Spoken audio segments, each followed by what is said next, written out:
Hello दोस्तों, आज class 10 के अगले वीडियो में आप लोग को केमिस्ट्री वाले पार्ट में कहे थे पिछले क्लास में कि डेली एक मैथ फिजिक्स का न्यूमेरिकल बताते हुए आगे फिर केमिस्ट्री पढ़ाएंगे।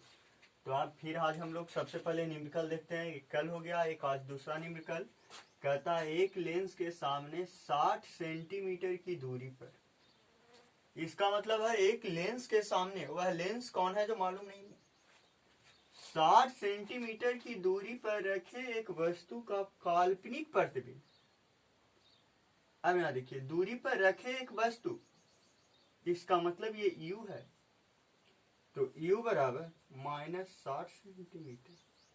काल्पनिक प्रतिबिंब, तो काल्पनिक प्रतिबिंब हमेशा बनता है तो वो वस्तु लेंस के वाई ओर बनता है, इसलिए v बराबर -20 सेंटीमीटर।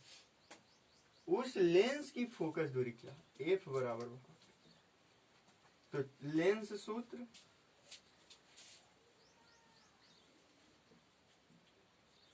1/v माइनस 1/u बराबर 1/f। 1/v का वैल्यू -20 माइनस 1/-60 बराबर 1/f। 1/-20 माइनस माइनस प्लस 1/60 बराबर 1/f। एलसीएम ले लीजिएगा, 60 बीत या 60 -3 + 1 बराबर 1/f। -2/60 बराबर 1/f। कट गया 30, -f बराबर 30, तो f बराबर -30 सेंटीमीटर। एवं लेंस कैसा है जो बताएं। तो लेंस f यदि निगेटिव हो तो लेंस अवतल होगी,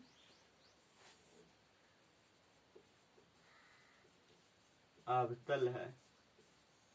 फिर क्षमता निकाले का है तो P बराबर 1/f होता है। तो P निकालने के लिए हम लोग को f चाहिए मीटर में, अभी है सेंटीमीटर में। तो चूंकि a बराबर -30 cm बराबर -30/100 m, तो P बराबर 1/f। तो 1/-3/10 ऊपर चल जाएगा, -10/10 डायोप्टर। लेंस का क्षमता का एसआई मात्रक डायोप्टर होता है। आप लोग बहुत सारे बच्चे आवर्धन के एसआई मात्रक में डायोप्टर मारे थे, ये आपको गलती हो जाएगी। लेंस के आप लोग को मात्रक जो होता है, लेंस के क्षमता का मात्रक डायोप्टर या प्रति मीटर होता है। लेकिन जब आपसे पूछ दे लेंस के आवर्धन का एसआई मात्रक या आवर्धन का मात्रक पूछे, तो आवर्धन बराबर जो फार्मूला होता है h बराबर h2/h1। तो h2 होता है ऊंचाई और h1 भी होता है ऊंचाई। तो ऊंचाई में आपको मीटर में और नीचे भी मीटर में, तो मीटर से मीटर कैंसिल बराबर कोई मात्रक नहीं होता है। उसका आंसर ये होगा। चलिए दूसरा समाप्त हो गया, आप लोग स्क्रीनशॉट लेना है ले लीजिएगा।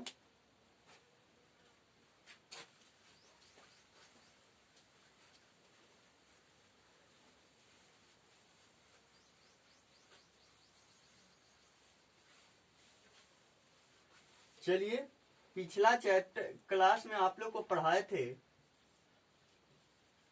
अम्ल, भस्म और लवण का चैप्टर था। अम्ल के बारे में बता चुके थे, वह पदार्थ जो आपको स्वाद में खट्टा होता है अम्ल कहलाता है। दूसरा अब हम लोग को जानना है भस्म। भस्म कहने का मतलब होता है राख।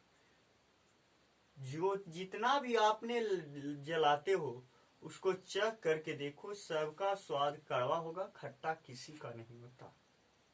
तो इसका मतलब है कि जितने भी जले हुए पदार्थ हैं वो सब आपको भस्म के अंतर्गत जाएगा। तो भस्म की परिभाषा यदि सदियों पुरानी से देखा जाए तो यही कहते आया गया है कि भस्म वह पदार्थ है जो आपको स्वाद में कड़वा होता है। भस्म वह पदार्थ है जो स्वाद में कड़वा होता है। तथा यह अम्ल के साथ अभिक्रिया कर उदासीन बना देता है। उसके बाद अम्ल हो गया, भस्म हो गया। इसके बाद सूचक के बारे में जानना है।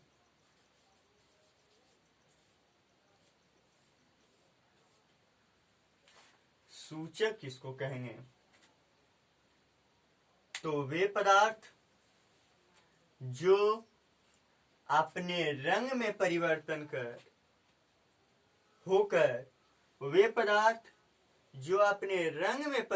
होकर अम्ल, भस्म या उदासीन को बतलाता है, सूचक कहलाता है। वे पदार्थ जो रंग या गंध में परिवर्तन कर अम्ल, भस्म या आपका क्या कहते हैं, अम्ल, भस्म या आपका उदासीन को बतलाए, उसे हम लोग सूचक कहते हैं। तो सूचक आपका दो प्रकार का हो गया, एक रंगीय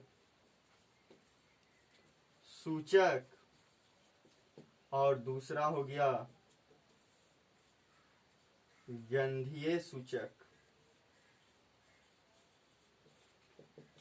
रंगीय सूचक में आप लोग को प्रमुख 3 पढ़ना है, जिसका उपयोग हम लोग प्रयोगशाला में करते हैं। वो कौन कौन है? तो वह आपका एक लिटमस पत्र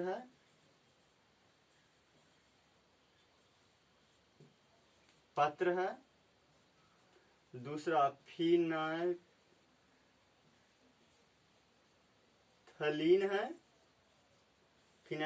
है, और तीसरा जो आपका होगा मिथिल ऑरेंज।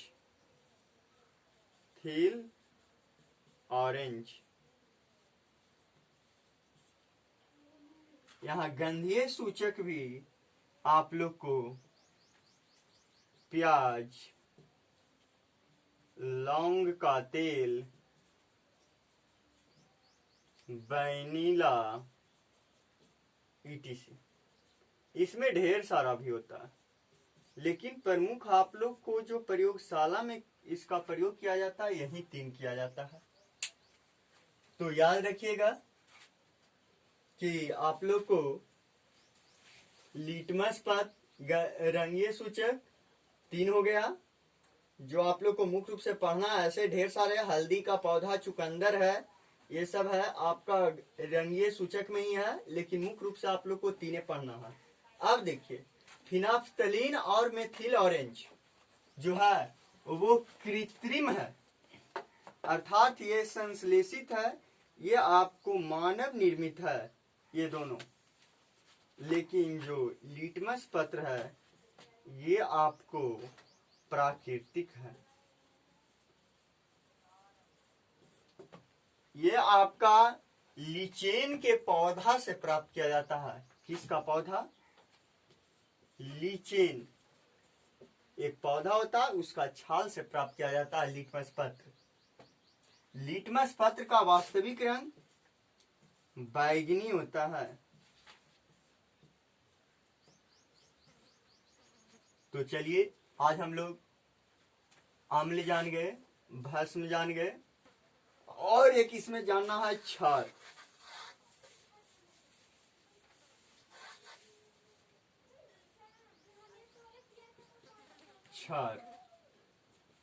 वह भस्म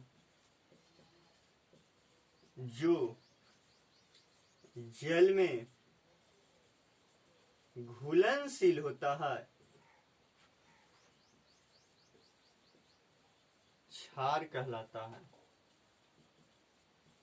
देखिए, कुछ ऐसे भी पदार्थ है जिसको पानी में घोलते हैं, कुछ ऐसा भी राख है जिसको पानी में घोलते हैं तो वह पूर्णतः घुल जाता है, लेकिन कुछ ऐसा भी भस्म है जो पानी में घोलते हैं तो वह पूर्णतः नहीं घुलता है। तो जो घुल गया वो भस्म कहलाएगा, वह भस्म क्षार कहलाएगा, और जो नहीं घुला वो भस्म में रह जाता है। अब देखिए, तो धातु में कौन कौन है जो आपको कौन कौन पदार्थ को आप लोग भस्म कहेंगे? तो भस्म धातु के ऑक्साइड,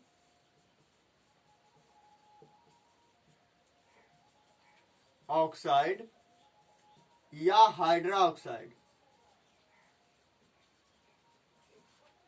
भस्म होता है।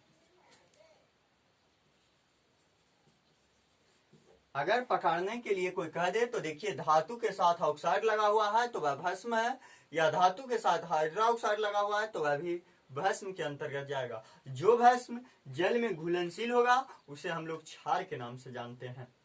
अब हम लोग चल रहे थे, ये पॉइंट छूट गया था थोड़ा सा, तो पहले बता देना जरूरी था। अब देखिए, सूचक हम लोग चल रहे थे, तो सूचक में आप लोग को बता दिए कि जो भस्म होता है बाबू, सॉरी, जो लिटमस पत्र, इसका प्राकृतिक रंग, इसका जो रंग होता है सूचक,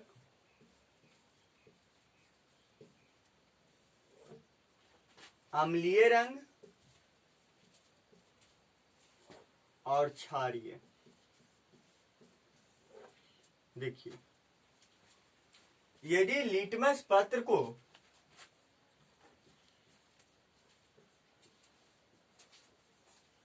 तो देखा जाए, लिटमस पत्र का जो रंग होता है ऐसे बैंगनी होता है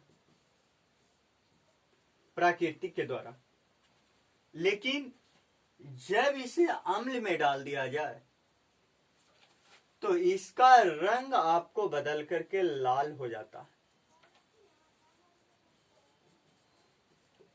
और जब यही लाल लिटमस पत्र को क्षार में डाल दें तो इसका रंग बदल करके नीला हो जाता है। यहां से प्रत्येक साल नीला लाल करते करते एक ऑब्जेक्टिव जरूर दे देता है, तो याद रखिएगा, लिटमस पत्र का रंग ऐसे लाल होता है, सॉरी, अम्ल में डालेंगे तो लाल, और वही लिटमस पत्र को यदि क्षार में डाल दिए तो नीला। डायरेक्ट यहां से क्षार में डालेंगे तो भी नीले होगा। तो देखिए, इससे एक क्वेश्चन आ जाता है 2 नंबर में। क्वेश्चन क्या आ जाता है? आपके पास 3 परख नली है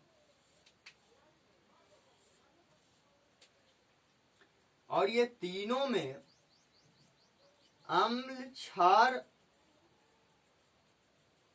और शुद्ध जल है। एक अम्ल है, दूसरा क्षार है, तीसरा शुद्ध जल है, मतलब उदासीन जिसको कह सकते हैं। अब आप लोग को पास एक लाल लिटमस पत्र दे दिया गया,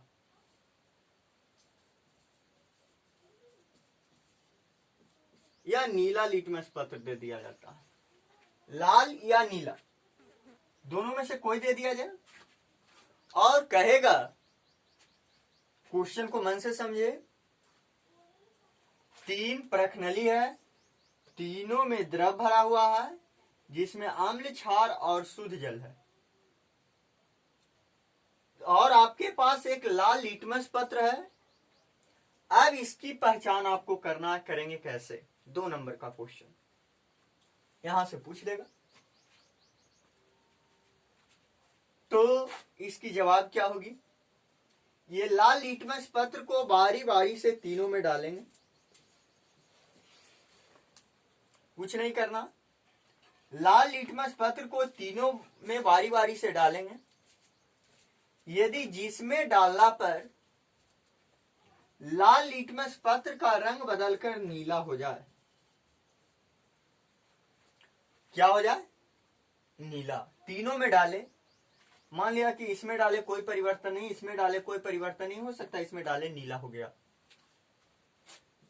तो नीला हो गया, तो यह विलयन हर हालत में क्या होगा? क्षारीय होगा। अब उस एक चीज तो मालूम हो गया क्षारीय, अभी 2 चीज और बच रहा है, अम्ल और क्षार, सॉरी, अम्ल और शुद्ध जल बच रहा है, क्षार वाला खत्म हो गया। लेकिन अब ध्यान रखिए, कि अब आपका लिटमस पत्र का रंग कैसा हो चुका है, नीला हो चुका है। तो लिटमस पत्र का रंग यदि नीला हो चुका है तो फिर ये दोनों में से बारी बारी से डालेंगे, और जिसमें रंग बदलकर लाल हो जाए, जिस परख नली में डालने पर लिटमस पत्र का रंग लाल हो जाता है, वह पदार्थ क्या होगा, अम्ल होगा। जो एक शेष बच गया आपका, जो आपका एक शेष बच जाए, उसे हम लोग कह देंगे शुद्ध जल, शुद्ध जल।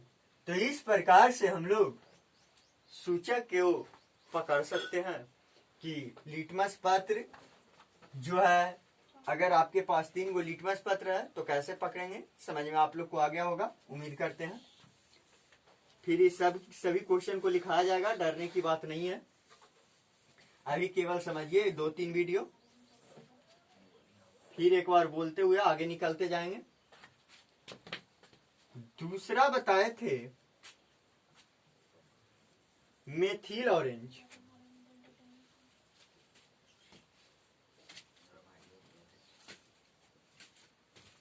आप लोग को पिछला पहले बताए थे लिटमस पत्र प्राकृतिक से प्राप्त होता है, जो लीचेन के छाल से प्राप्त होता है। याद रखना 1 नंबर का ऑब्जेक्टिव आपको आता है कि लिटमस पत्र कैसा है, मानव निर्मित, प्राकृतिक।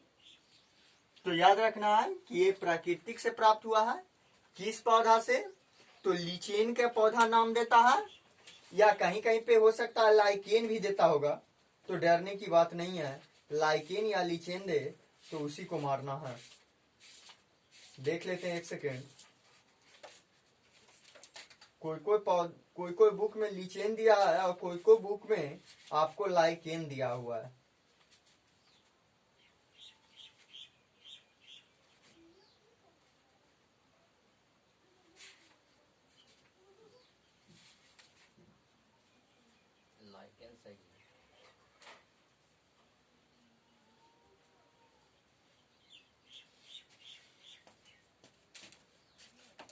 लीचेन भी है और कोई कोई बुक में आपको लाइकेन भी मिलेगा, तो डरने की बात नहीं है।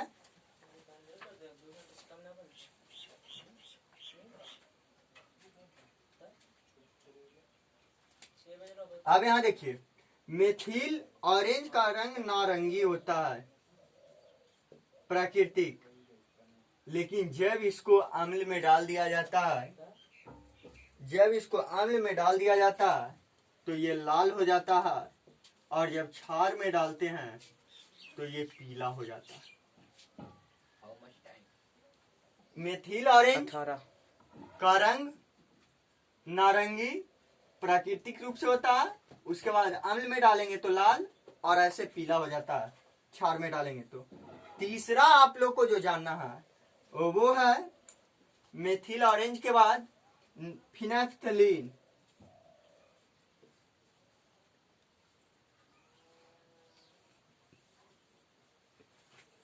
ये रंगहीन होता है,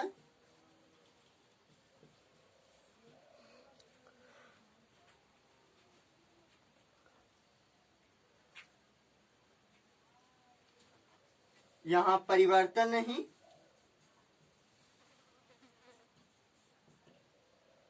इसमें डालिएगा तो कोई परिवर्तन नहीं होता है,